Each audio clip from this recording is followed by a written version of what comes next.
এটা চালু করে আগে রে আজ না কে যাই তো যাই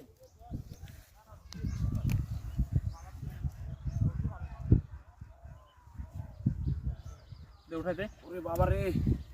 কি হলো তোর আই কোমরটা ব্যথা করতেছে রে কি এর কমর কথা কর তুই তো এখনো ভালো মানুষ কাজ করলি আরে আমি হঠাৎ করে কোমরটা তা কাজ আসা উচিত না কাজ করতে পারছ না আচ্ছা আমি উঠে দিই আমি নিয়ে যাই